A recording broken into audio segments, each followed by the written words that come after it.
Bismillahirrahmanirrahim.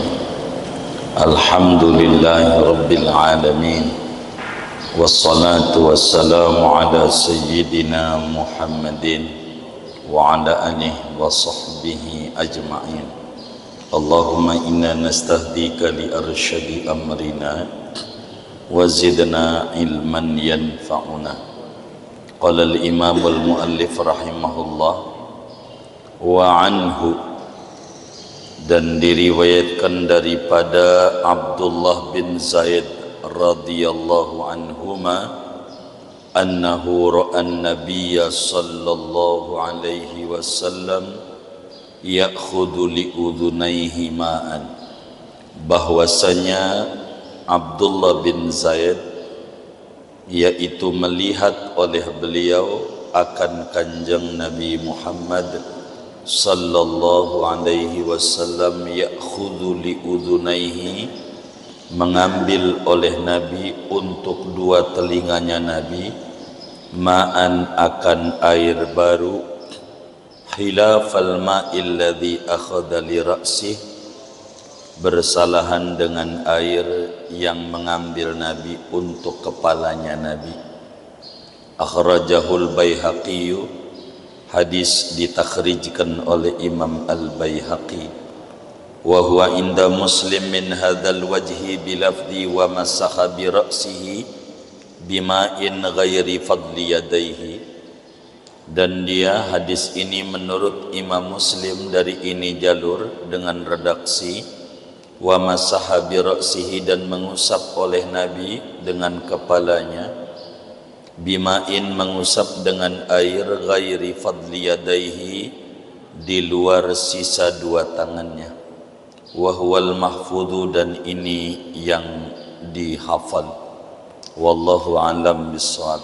Segini, saudara-saudara sekalian yang mulia, perlu diketahui oleh kita bersama, pintu menuju Nabi Muhammad sallallahu alaihi wasallam sebagai makhluk paling tingginya makhluk semesta alam, yang dijelaskan oleh Imam Ibrahim Al-Laqani di dalam Jawharatut Tauhid, wa afdalul khalqi 'alal itlaqi nabiyuna famil 'ani syiqaqi, makhluk Allah yang termulia secara mutlak dibanding surga, dibanding arasy, dibanding malaikat dan segalanya adalah Nabi besar Muhammad sallallahu alaihi wasallam. Nabi ini makhluk paling mulianya makhluk. Untuk menuju Rasulullah sallallahu alaihi wasallam ada 124.000 pintu menuju Nabi. Ada 124.000 pintu sampai kita jumpa dengan Nabi. Karena pintu menuju Nabi tidak bisa kecuali lewat sahabat-sahabatnya. Nabi menjelaskan, ashabi kan nujum bi ayyihi muqtadaitum ihtadaitum, sahabatku itu kayak bintang di langit, lewat pintu mana saja mengikutinya maka kita beroleh petunjuk dari Allah subhanahu wa ta'ala. Dari 124.000 orang sahabat, salah satunya namanya Abdullah bin Zaid, dan ini kajian kita pada pertemuan ini. Abdullah bin Zaid inilah di antara sahabat yang musyawarah muncul ada azan. Azan yang kita lakukan itu dari ngimpinya beliau. Rasulullah sallallahu alaihi wasallam meski berkedudukan tinggi demen musyawarah. Nabi itu selalu bermusyawarah untuk apa saja, termasuk untuk urusan rumah tangga. Enggak pernah Nabi putusin sendiri, selalu bermusyawarah, dan ini salah satu akhlak mulianya Rasulullah sallallahu alaihi wasallam. Al-Quran menjelaskan wasyawirhum fil amri, bermusyawarahlah kamu dalam satu urusan yang kecil, apatah lagi urusan bernegara. Itu Nabi tidak pernah putusin sendiri. Contoh, saat perang Badar tahun kedua Hijriah mau diserbu kaum muslimin, Nabi nanya kepada para sahabat, bagaimana ini kita mau diserbu, kita bertahan di Madinah atau kita lawan? Maka usulan beragam, yang terbanyak lawan aja dengan pasukan seadanya dan logistik seadanya. Karena hasil musyawarah, suruh lawan, jalan kaki lumayan jauh, hampir 200 kilo, lagi puasa sahabat. 313 sahabat, 313. Kalau yang kemarin tuh 212, ini 313 jumlah sahabatnya. Datang ke Badar, meletuslah tanggal 17 Ramadan gitu. Wa ma anzalna ala abdina yaumal furqan yaumal taqal jam'an, begitu dalam Al-Quran. Karena hasil musyawarah menang perang Badar. Tahun ketiga meletus perang Uhud. Nabi musyawarah, bagaimana ini? Kata Nabi, kalau saya bertahan aja di Madinah, nggak usah kita serang, biarin aja kita bertahan aja. Tapi beberapa sahabat ngotot, khususnya yang tidak ikut perang Badar karena sakit, lawan aja Nabi. Begitu. Tentara musuh ada 3.000 dan tentara yang ada 1.000, berarti maknanya 1 lawan 3. Nabi tidak mau, bertahan aja di Madinah. Mana yang usul kencang ini, lawan aja. Ujungnya ngomong doang. Ada usul, ada usil. Ini usil dipimpin oleh bin Salul. 700 serdadu dibelokin pada akhirnya, sisa 300. Jadi 300 lawan 3.000, mananya 1 orang lawan 10, ya kalah gitu. Musyawarahnya bertahan, ngajak maju, Nabi udah bilang, tapi musyawarah. Untuk apa aja Nabi selalu bermusyawarah, termasuk bagaimana untuk memanggil sholat. Akhirnya Sayyidina Abdullah bin Zaid ngimpi, diajarin adzan, dan inilah dipakai tadi muadzin kita. Itu begitu. Yang disuruh bukan yang ngimpi, karena masing-masing ada faknya. Suara yang paling lantang dan nyaring Bilal. Bilal lah yang menjadi muadzin Rasulullah sallallahu alaihi wasallam. Abdullah bin Zaid ini bercerita tentang wudhu Rasulullah sallallahu alaihi wasallam. Nah, ini kajian kita.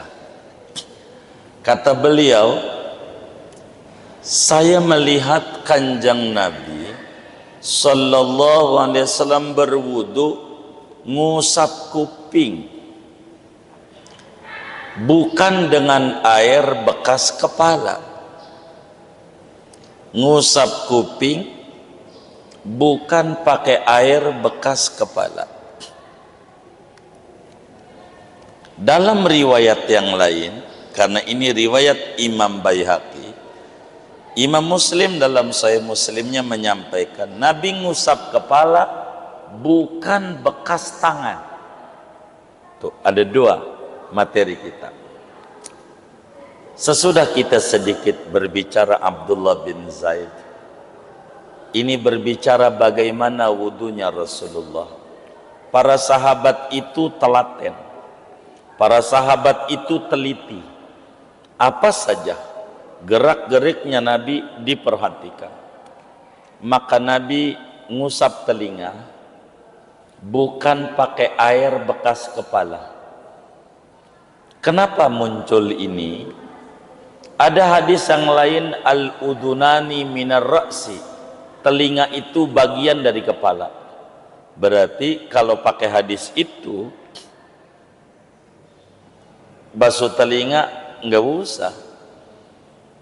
Begitu, udah cukup bareng sama pala aja, udah telinga keusap udah jadi. Tapi Abdullah bin Zaid lebih detil. Jadi setelah Nabi ngusap telinga, ngusap pala, yang kemarin udah kita terangin begini sunatnya, wajibnya cuma segini. Nabi ambil air lagi, masukin tangannya begini, jempolnya ditaruh di belakang, telunjuknya masukin di lubang telinga, lalu dijalanin telunjuk itu oleh Nabi sampai keluar. Udah keluar di depan, baru Nabi dorong. Airnya baru. Bukan bekas air daripada kepala. Apa yang kita bisa ambil dari hadis ini? Banyak. Sudah kita sedikit urai tadi. Satu, hukumnya aja, karena Bulughul Maram kajian hukum Islam. Satu, Nabi ngusap telinga. Al-Quran tidak ada tulisannya ngusap telinga. Pada surat Al-Ma'idah ayat 6, ya ayyuhalladzina amanu idza qumtum ila sholati faghsilu wujuhakum wa aydiyakum ilal marafiq wamsahu bi ru'usikum. Enggak ada wamsahu bi adzanikum, enggak ada. Adanya wa arjulakum ilal ka'bain. Enggak ada ngusap telinga. Prakteknya ada. Inilah Quran global. Prakteknya dari Nabi. Kalau pengen ngamalin Quran berjalan, amalin apa yang Nabi contohkan. Nabi ngusap telinga. Berarti ngusap telinga sunat. Al-Quran tidak tulis, tapi Nabi praktekkan. Lalu apa hukum ngusap telinga? Satu, sunat di dalam wudu telinga kita diusap, luarnya dan dalamnya. Jangan luar doang, jangan wudunya begini. Ini namanya wudu anak TK. Jangan. Tapi diusap. Jangan juga ngusapnya begini. Aplusan. Ini tidak diajarin. Kecuali kalau tangan kirinya pegang gayung. Baru tangan kanan. Gak mungkin karena pegang gayung kayak kita pegang mic, ini gayung, gak mungkin bareng, tumpah airnya. Kanan dulu. Begitu orang tangannya buntung. Inilah rahmatan lil alamin. Bareng. Jangan aplusan. Ada yang wudu ngusap telinganya aplusan. Ada. Yang mana orangnya? Enggak ngaji. Sian yang gak ngaji, disalahin mulu. Begitu. Bareng ngusap telinga. Pakai air baru, bukan air bekas telinga. Maknanya kita ngusap air bekas telinga, bekas pala. Habis usap pala, telinga. Enggak. Pala lain 3 kali, Nabi ngambil air lagi, usap telinga, sampai 3 kali. 3 kali. Usapnya bareng. Tidak didahulukan yang kanan. Meski ada hadis nanti di depan, Nabi itu selalu memulai sesuatu yang kanan kalau yang bagus. Masuk masjid, kanan dulu. Masuk rumah, kanan dulu. Itu Nabi. Motong kuku, tangan kanan. Pakai baju, lengan kanan. Ini telinga ada 2, kanan sama kiri. Tapi Nabi mengusapnya bareng. Jadi hal yang bisa bareng, bareng aja. Jangan dipisah-pisah. Begitu. Kenapa? Lebih simpel, lebih enak, lebih hemat. Kalau dipisah-pisah pemborosan. Begitu. Kalau bisa dipisah lagi, pisah mulu. Begitu. Yang bisa bareng-bareng. Bareng aja. Bareng. Maka telinga sunat diusap, hukum ngusapnya sunat, tidak wajib. Karena di Al-Quran tidak ada sunat, dan sunat ngusapnya bareng dari hadis ini. Satu, ngusap telinga ajaran Nabi. Dua, ngusap telinga hukumnya sunat. Tiga, ngusap telinganya sunat bareng, jangan kanan dulu kecuali orang tangannya buntung atau megang gayung, baru kanan dulu. Begitu. Keempat, airnya tersendiri, bukan air bekas kepala, bukan air bekas kepala,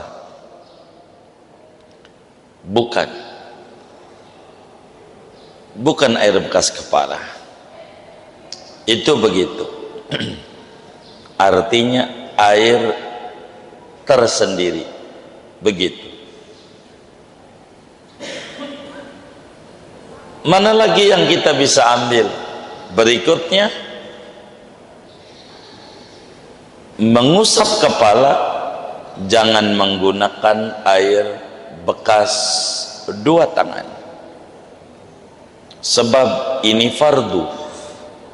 Kalau yang ngusap di telinga sunat, sehingga airnya tidak menjadi mustakmal adanya. Mana lagi yang kita bisa ambil? Mengusap kepala hukumnya wajib, karena di sini dijelaskan oleh Sayyidina Abdullah bin Zaid riwayat Imam Muslim, Nabi mengusap kepalanya. Itu menunjukkan mengusap kepala hukumnya wajib dalam wudu, seperti penjelasan yang lalu. Cuman yang menjadi perdebatan, apakah mengusap seluruh kepala apa sebagian? Ini yang menjadi khilaf ulama. Madhab Syafi'i cukup sebagian, asal mana aja dari kepala jadi. Madhab Abu Hanifah seperempat kepala kudu kausap. Madhab Malik seluruh kepala kudu diusap. Ini namanya perbedaan pandangan. Prinsipnya ngusap kepala wajib adanya. Kemudian ngusap kepalanya berapa kali? 3 kali, sesuai dengan hadis yang sudah diterangkan, dan setiap kalinya menggunakan air yang baru.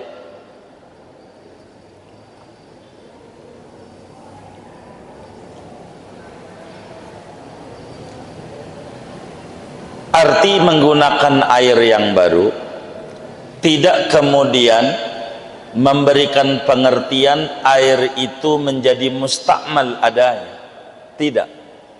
Tapi hadis ini memberikan pengertian betapa Rasulullah sallallahu alaihi wasallam mengajarkan kepada kita ngusap kepala dan ngusap telinga beda ajaran. Ngusap kepala wajib, ngusap telinga sunat, sehingga airnya enggak digabung dengan air ngusap kepala, meski telinga adanya di kepala, diusap tersendiri. Begitu. Sunat biar merata, telunjuknya dimasukin, ada jalan puncak muter-muter, akan keluar sendiri. Udah keluar, jempolnya didorong, baru dia dapat ganjaran 100%. Kalau ngusapnya kayak begitu, ngusapnya. Kenapa Nabi barengkan? Singkatnya, anggota wudhu yang bisa bareng, maka bareng ngusapnya. Contoh pipi. Pipi ada kanan, ada kiri. Nabi tidak wudhu kanan dulu. Ini namanya pakai bedak. Gitu. Tapi ngusapnya dari atas. Walaupun ada kanan. Enggak mutlak. Manakala ada kanan kiri, selalu kanan. Enggak. ada ajaran, dan ini kita harus ikuti apa yang Nabi kerjakan sebagai supaya iman kita sempurna. La yu'minu ahadukum hatta yakuna hawahu taba'an lima ji'tu bih.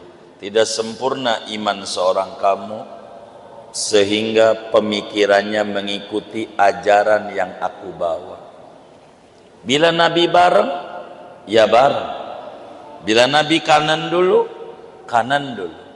Kita enggak boleh lepas dari cahaya Nabi Muhammad sallallahu alaihi wa alihi wa sahbihi wasallam. Singkatnya dari hadis ini bahwa hukum mengusap telinga sunnat dan mengusapnya bareng, dan mengusapnya luarnya juga dalamnya juga dengan cara kayak tadi, telunjuknya masukin dua-duanya, jempolnya di belakang daun telinga, diputerin telunjuk sampai ujungnya jempol didorong.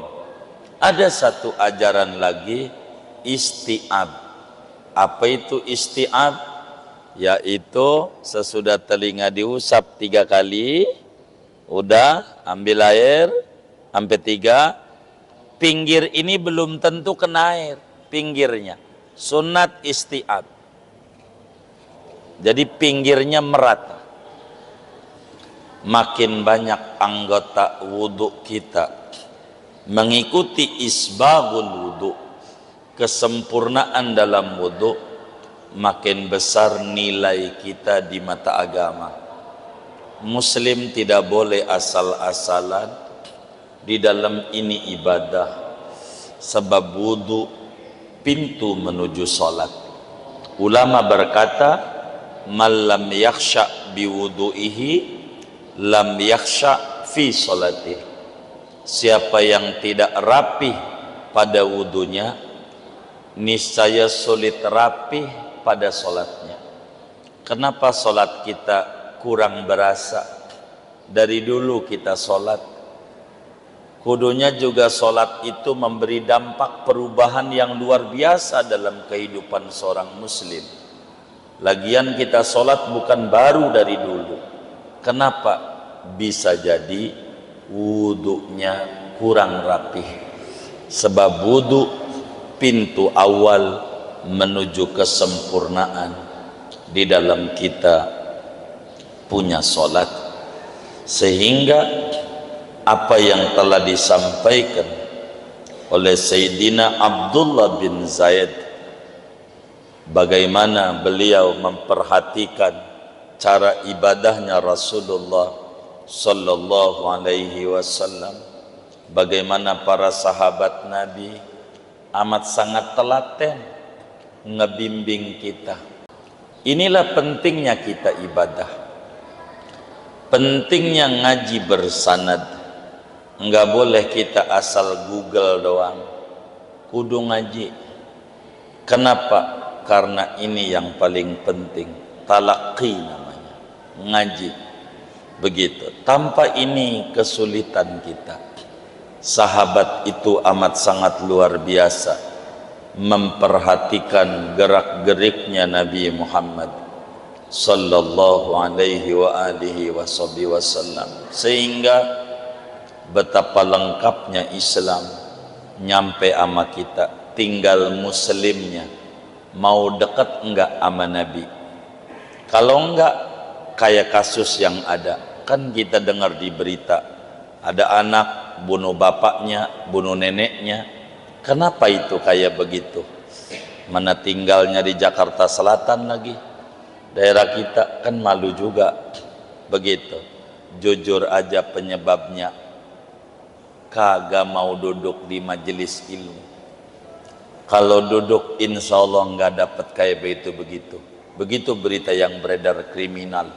Kalau mau ngaji nggak bakalan, karena nggak dapat siraman rohani, bisa jadi menyimpang. Ada yang bilang karena ada bisikan. Bisikan apa? Begitu. Ini nggak benar. Karena itu kita kudu ngaji. Jangan nggak ngaji. Bagaimana para sahabat mengejar-ngejar Rasulullah SAW. Saking pentingnya ngaji. Imam Syafi'i sampai bilang, kata Imam Syafi'i, hayatul fata wallahi bil ilmi wat tuqa idza lam yakuna la'tibaran lidatihi man fatahu ta'limu waqta syababihi fakabbir alaihi arba'an liwafatihi. Hidupnya seseorang itu demi Allah. Kalau pengen hidup, pengen sukses, pengen bahagia, kudu belajar, kudu ada ilmu, kudu ada takwa. Tanpa ini orang tidak dinilai. Bila orang itu luput belajar masa mudanya nggak mau ngaji, kata Imam Syafi'i, kuncinya atuh takbirin aja 4 kali. Kalau orang kagak mau ngaji, takbirin aja 4 kali. Kenapa? Kenapa? Bangkai yang berjalan di muka bumi. Mau ngapain hidup kalau nggak mau belajar? Kudu belajar. Hidup kudu belajar. Nggak bisa. Nggak bisa. Kudu belajar. Kalau nggak belajar hancur kita. Semuanya kudu belajar.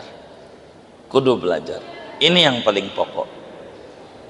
Ini yang paling pokok. Begitu. Karena itu para sahabat amat sangat luar biasa di dalam memperhatikan Islam. Mereka tidak pengen jauh apa saja daripada Nabi Muhammad sallallahu alaihi wasallam. Ampe wudu, perhatiin bagaimana Nabi ngambil air, bukan untuk 1 telinga, 2 telinga, mananya bareng, ampe kayak begitu diterangi. Begitu. Kenapa ada orang wudu aplusan kanan dulu baru kiri, kanan dulu baru kiri? Karena enggak belajar. Gitu, ngelihat temennya aja, temennya begono ya begono. Coba kalau dia belajar, akan sama hasilnya. Dan ini hal yang paling penting dalam Islam. Lebih-lebih faktor urusan ibadah. Mudah-mudahan kesemangatan kita di dalam menuntut ilmu ini demi rapihnya kita ibadah, karena urusan kita bukan dunia doang sampai akhirat. Mudah-mudahan keseriusan kita mengaji ini diberikan keistiqomahan oleh Allah, sehingga hidup kita tidak jauh dari cahayanya Nabi Muhammad. Allah tanamkan di hati kita pelan-pelan tapi pasti mendekati terus kepada Nabi Muhammad sallallahu alaihi wasallam dalam berbagai ajaran-ajaran yang dibawa, lebih-lebih pada urusan ibadah mahdhah kepada Allah Subhanahu wa taala. Allah hidupkan kita di dalam mengamalkan syariat Nabi, wafatkan kita di dalam mengamalkan syariat Nabi. Allah kumpulkan kita di akhirat bersama mereka para pencinta istiqomah pada mengamalkan ajaran-ajaran Nabi Muhammad. Amin ya rabbal alamin. Segini ajalah, nggak mau banyak-banyak. Ada yang ditanya mungkin dari materi ini atau di luarnya, sebelum doa dipersilakan. Wallahu a'lam.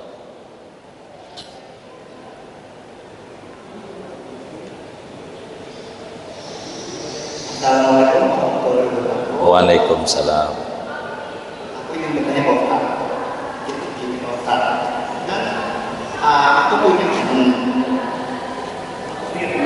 Dia dari lahir itu tadinya pendidikan, saya pergi pendidikan.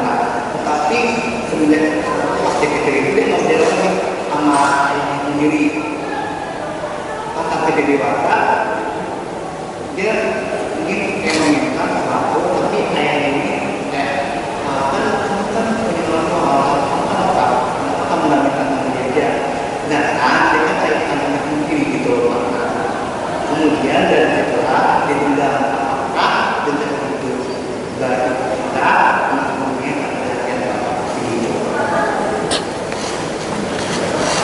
Jadi salah satu ajaran Islam adalah bakti kepada orang tua.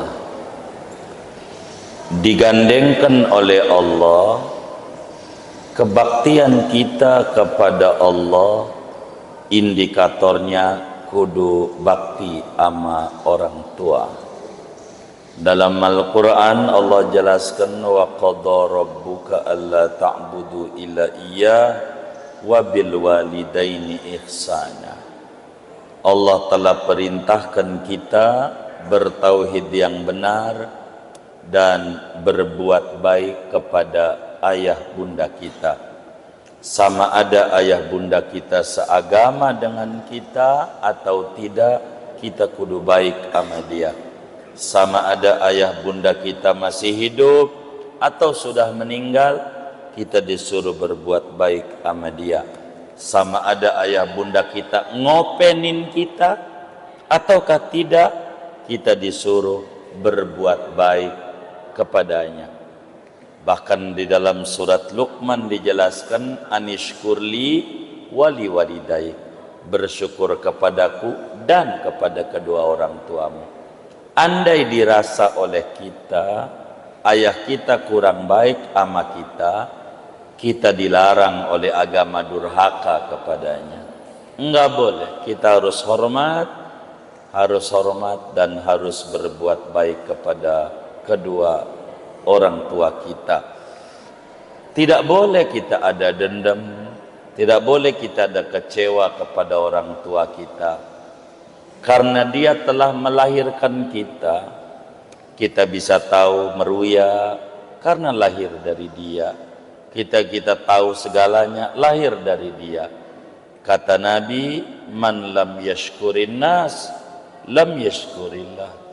Siapa orang yang tidak berterima kasih kepada manusia yang punya jasa besar kepadanya, maka dia belum berterima kasih kepada Allah.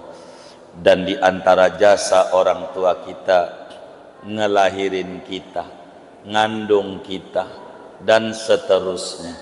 Maka tidak boleh seorang anak durhaka kepada orang tua, meski nampak orang tuanya tidak baik di mata kita. Mungkin ada sebabnya yang kita nggak paham. Oleh karena itu, tidak boleh anak lalu menaruh dendam kepada orang tua. Ini dia tidak paham, padahal dia ayahnya sendiri, padahal dia ibundanya sendiri. Salah. Ini perlu dinasehati, perlu diluruskan, karena kita suksesnya kita karena orang tua kita. Jangan sampai dirasa ama kita, orang tua kita ada yang kita minta sesuatu tidak diberikan, lalu dianggap orang tua kita tidak sayang sama kita. Dan ini pemikiran yang sempit dan keliru. Islam menyuruh untuk birrul walidain, bakti kepada orang tua, sebab dia sebab adanya kita. Tidak boleh kita berbuat yang tidak benar. Bahkan hukuman Allah yang disegerakan di dunia adalah salah satunya uququl walidain, durhaka sama orang tua. Pastikan anak yang durhaka hidupnya nggak bakalan sukses. Andai kelihatan sukses, semu dengan hati yang sangat hampa, sebab udah janji tidak ada siksaan yang disegerakan selain siksaan durhakanya anak kepada orang tua. Bila kita temukan ada orang-orang sukses, pastikan karena dia hormat dan takdim kepada orang tua. Kurang lebih demikian. Wallahu a'lam.